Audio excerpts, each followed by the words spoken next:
말 한마디 한마디에 건강한 마음을 담아 전하는 라디오 구구절절입니다. 안녕하세요. 세종 FM 98.9MHz 라디오 구구절절의 진행자 세종광역정신건강복지센터 김창현 유리입니다. 네, 선생님 혹시 그동안 잘 지내셨나요? 저희가 되게 오랜만에 만나 뵙는 것 같아요. 그죠. 또 이렇게 한 달이 저는 금방 찾아온 것 같은 느낌이네요. 네, 저희가 일로 하다 보니까 이게 되게 빨리 됐네요. 그 녹음을 하고 또 편집도 하고 하니까 정신없이 이렇게 또 녹음하는 날이 찾아왔네요. 네, 그렇네요. 저는 이제 추위를 좀 많이 타는 편이라 그런지 몰라도 올해 좀 유독 춥게 느껴졌어요. 근데 또 이제 어느새 날이 풀리고 이렇게 봄이 왔더라고요. 맞아요. 저기 좀 지나가면서 보니까 그 나무에 매화? 새싹? 꽃봉오리? 아, 꽃봉오리 같은 것들이 이제 좀 나고 있더라고요. 맞아요. 그래서 아마 방송 나가는 시점에는 또 이제 꽃이 만개할 것 같은데 창은쌤은 이렇게 봄 하면 어떤 것이 좀 떠오르세요?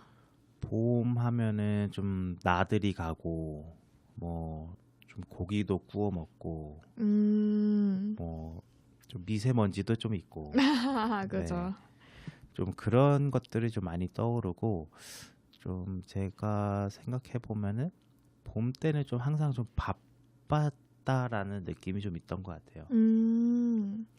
저 같은 경우에는 제가 이제 아까 추위를 많이 탄다고 해서 겨울에는 진짜 엄청 웅크려 있고 밖에 외출도 좀 잘 안 나가는 편이고 그렇거든요. 근데 봄이 되면은 되게 좀 활발해지고 좀 약간 기력이 그동안 없었다가 뭔가 기력이 이렇게 좀 생기가 도는 느낌? 그래가지고 봄이 되면 확실히 저는 활동량도 많아지고 뭔가 이렇게 어디 많이 놀러 가고 좀 그런 게 많이 떠오르긴 하더라고요. 맞아요. 저도 뭐 생각해 보면은 봄 때 뭔가 막 시작을 하고 또 새로운 사람들도 만나고 뭔가 새롭다라는 느낌이 많이 들었던 것 같아요.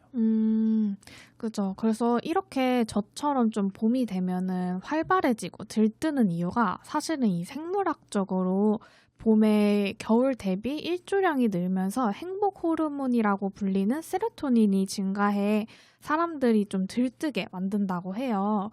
맞아요. 그래서 이렇게 세로토닌은 기분을 좋게 만들고 활력을 불어넣는 효과를 주지만 또 한편으로는 우울감을 느끼고 있는 사람 혹은 우울증이 있는 사람들에게는 계절의 변화에 따른 급격한 호르몬 변화에 적응하기 좀 어려울 수도 있습니다. 네, 그래서 이런 호르몬 변화 또는 나는 행복하지 않은데 좀 봄이 되면은 주변이 활기찬 분위기로 인해서 좀 상대적인 박탈감을 느끼는 것처럼 이런 이유들로 인해서 봄철에 자살률이 증가하는 현상을 스프링 피크라고 해요. 그래서 오늘 봄 특집을 맞이하여 자살이라는 주제로 이야기를 나눠보려고 합니다. 네, 이 자살이라는 단어가 아직 많은 분들에게는 좀 무겁게 느껴지실 수도 있을 것 같은데요. 오늘 소개해드리는 두 권의 도서를 통해서 힘든 상황 속에서 지금의 어려움을 이겨낼 수 있는 힘에 대한 이야기를 전달해 드리려고 합니다. 네, 그렇다면 오늘 문학편 추천 도서는 어떤 거죠? 네, 오늘 1부 문학편에서 소개해드릴 책은 한로로 작가의 자몽살구 클럽입니다. 작년 가을에 발간된 책이었는데 발간되자마자 엄청난 인기를 모았던 책이었어요. 맞아요. 이 싱어송라이터인 가수 한로로가 발간한 첫 소설책이어가지고 이제 더 인기를 끌었던 것 같은데요. 저는 이 한로로님의 입춘이라는 곡으로 이분을 처음 알게 되어서 굉장히 좀 좋아했던 가수이기도 했거든요. 맞아요. 저도 그 곡 들어봤는데 그 가사도 괜찮고 멜로디도 좋더라고요. 맞아요. 그런데 그 와중에 마침 또 이 책이 이제 자살에 관련된 책이어가지고 오늘 이렇게 좀 구구절절 채널에서 추천 도서로 이제 가져와 봤습니다. 그리고 이 책의 특이한 점이 같은 이름의 앨범을 같이 발매했는데 한로루 씨가 이제 평소에 4분이라는 이 짧은 노래를 통해서 전달하고 싶은 메시지를 다 담아내기 어려웠어서 이번 소설과 이제 앨범을 같이 준비하면서 이 노래로는 다 담아내지 못했던 이야기를 이 소설로 통해서 담아냈다고 하시더라고요. 그런 비하인드 스토리가 있었나요? 모르셨나요? 네, 저 그런 것까지는 몰랐어요. 아, 그러셨구나. 그냥 이 컨셉이 되게 신기하다. 이게 앨범이랑 책이랑 표지도 다 똑같잖아요. 네, 그래서 맞아요. 이거 한번 들어보고 싶다. 그리고 책도 읽어보고 싶다. 뭐 그리고 책을 읽으면서 동시에 또 노래도 들어보고 싶다. 이런 생각이 들었었거든요. 그러셨구나. 그럼 이번 기회에 한번 또 같이 이렇게 들어보시면 더 좋겠네요. 네, 좋습니다. 그래서 이 작품은 이제 소설과 노래 그리고 뮤직비디오까지 함께 봐야 이야기를 온전히 다 이해할 수 있더라고요. 그러면 유리 선생님은 다 보셨나요? 네, 그래서 저는 소설을 읽고 난 후에 이제 앨범이랑 뮤비를 차례대로 봤는데 이 뮤직비디오를 보니까 소설로만 읽었을 때보다 더 감정이입이 되는 것 같더라고요. 그러면 저도 뮤직비디오는 아직 안 봤는데 함께 한번 봐야겠네요.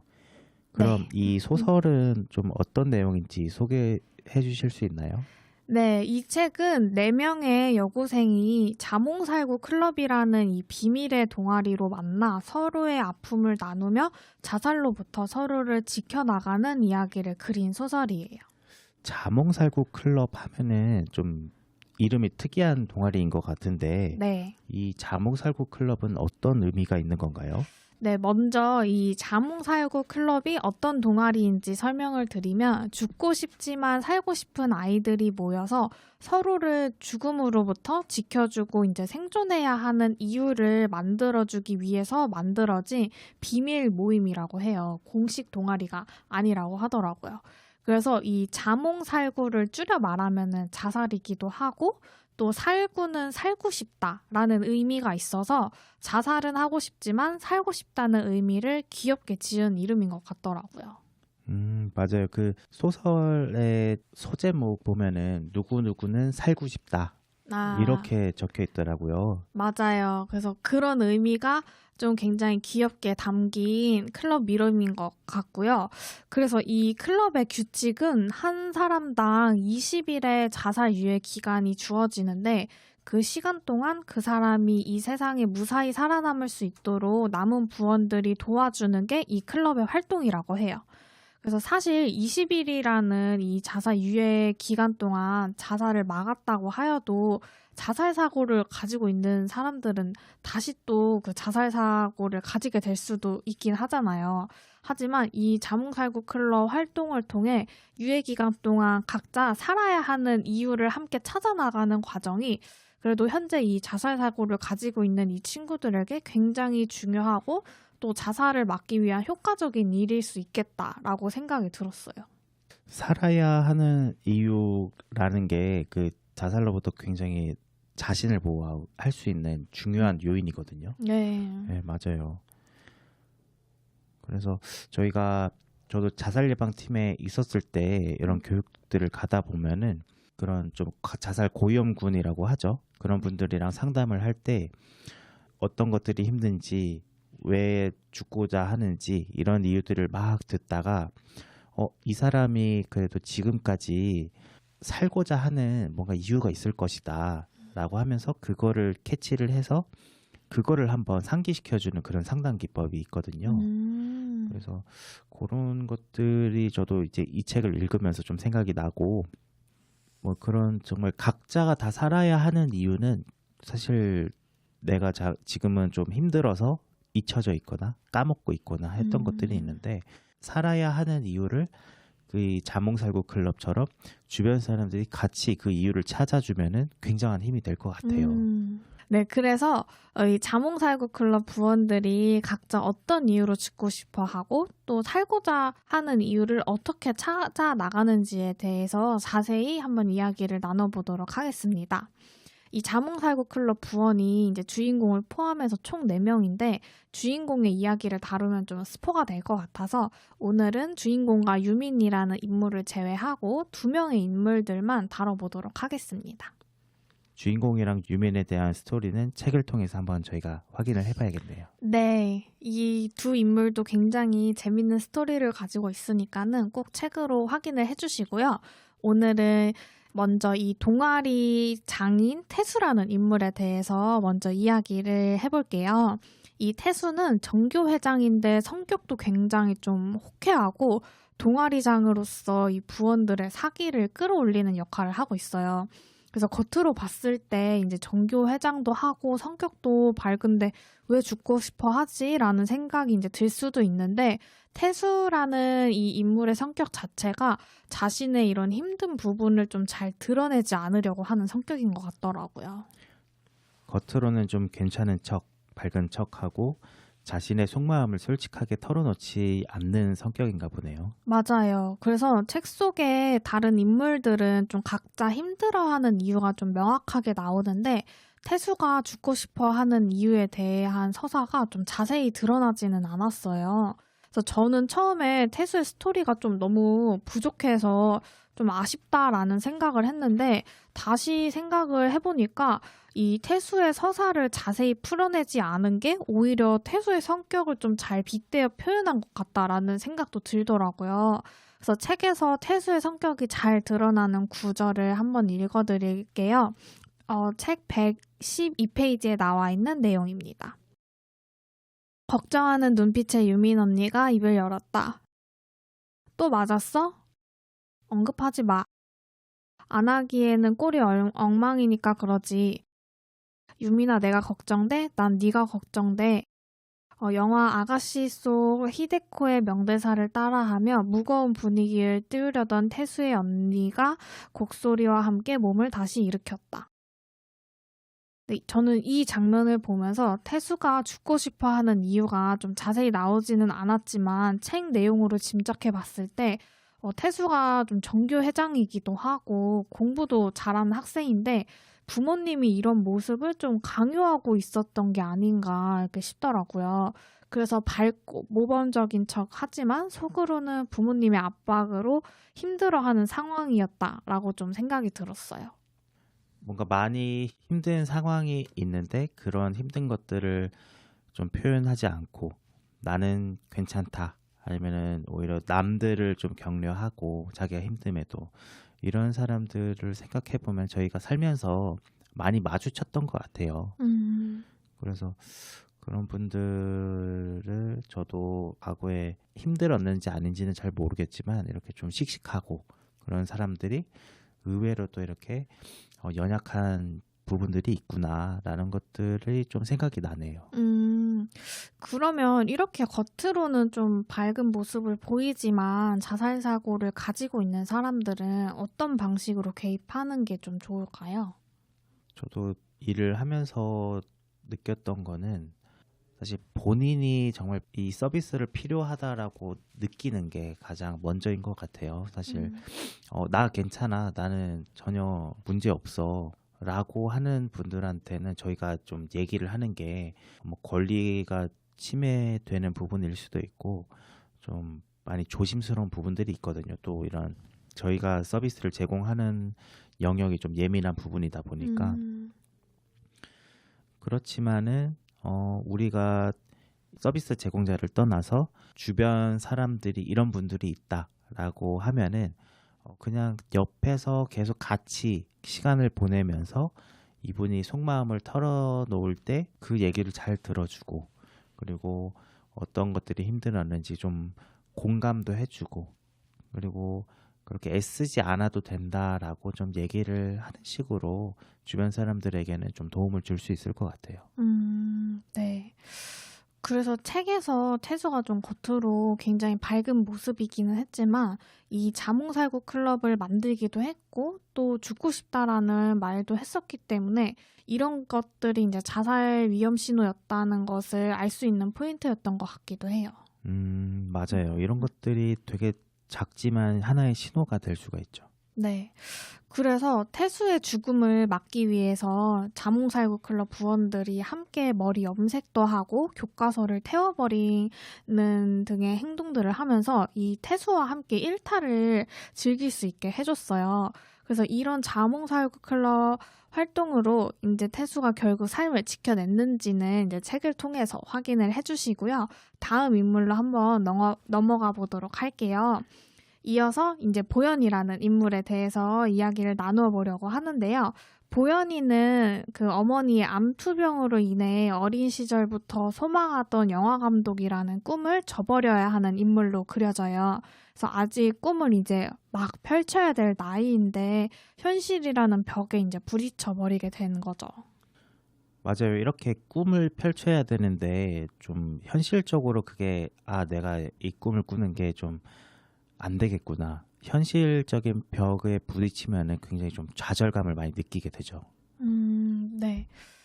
그래서 이 책에서 보현이가 고등학교 2학년으로 나오는데 이 나이에 이제 어머니의 병원비도 책임져야 되고 또 이 유치원을 다니고 있는 남동생까지 나오고 있는 상황이거든요.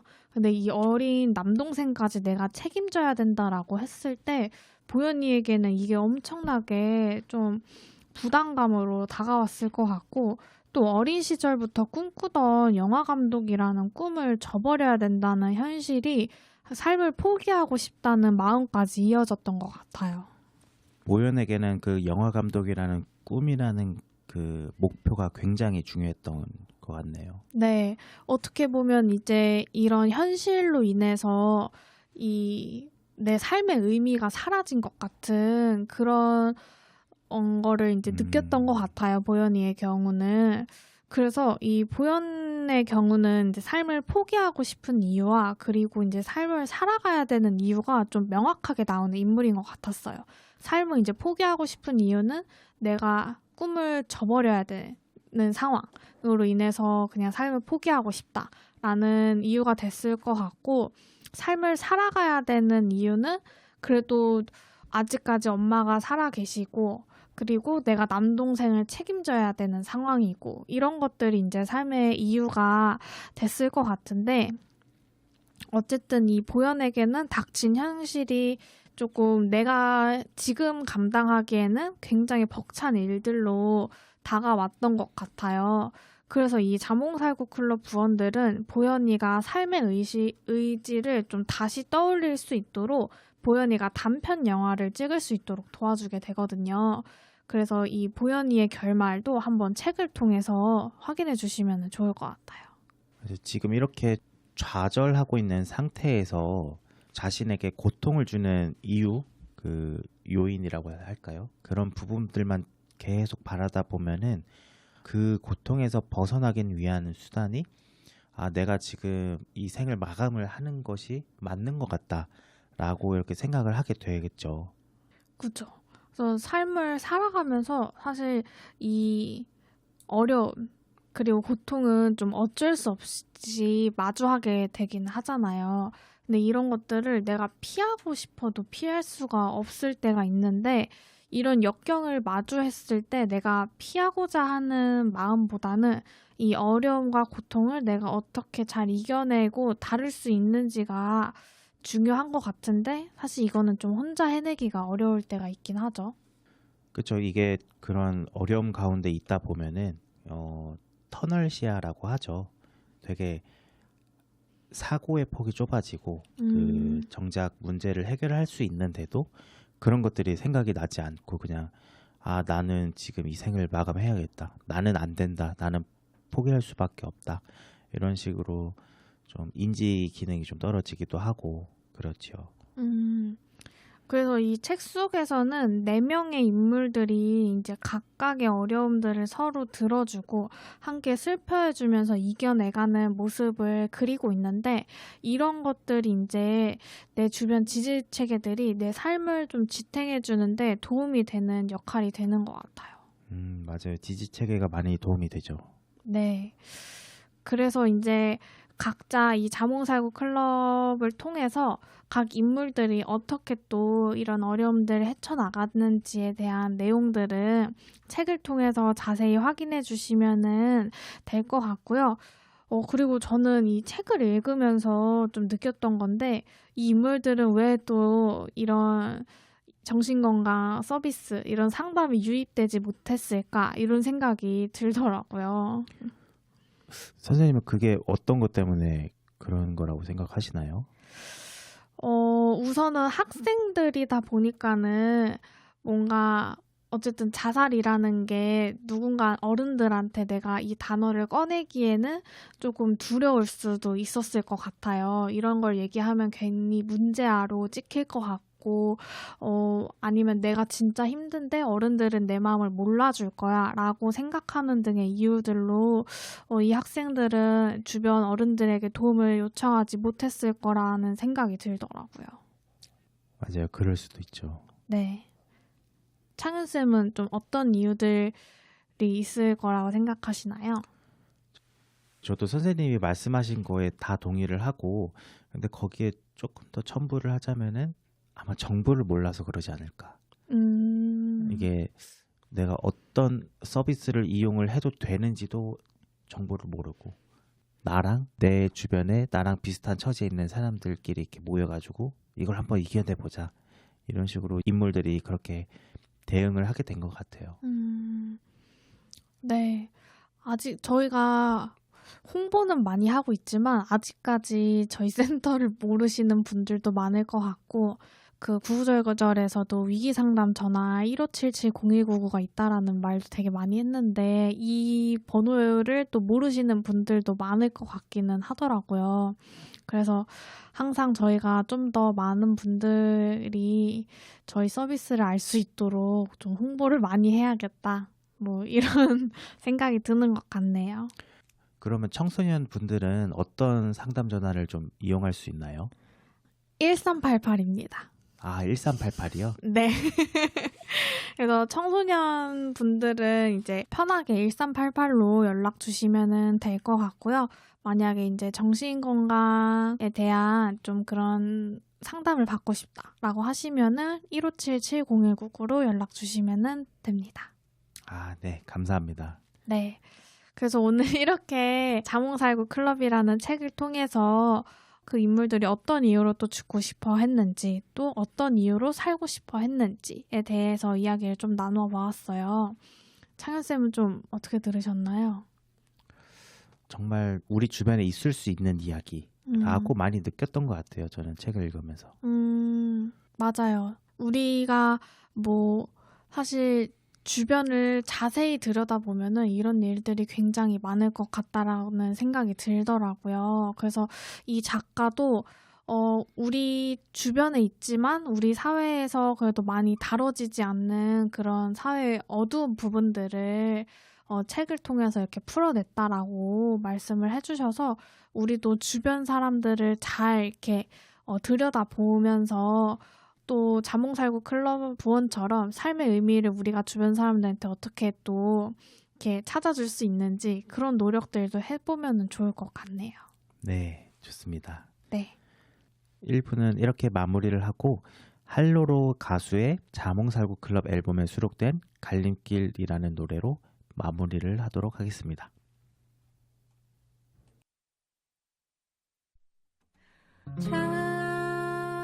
자라나는 저 잡초에 남은 온기 모두 쏟으면 그 누구보다 키 큰 나무 되려나요. 그치만 나를 찾아오는 감기는 무서워요. 하얀 희망은 더 그래요. 자고 있는 이 새벽에 나의 꿈을 띄워보내면 그 누구보다 멋진 어른 되려나요.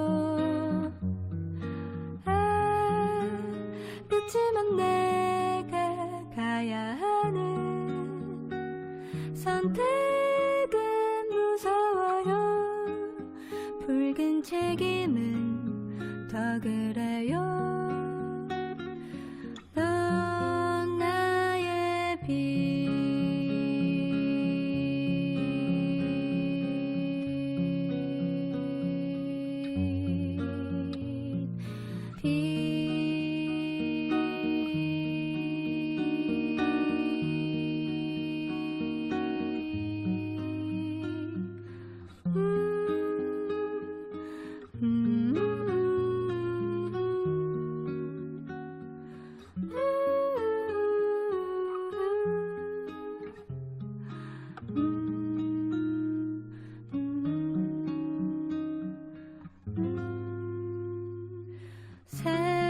세상 공기가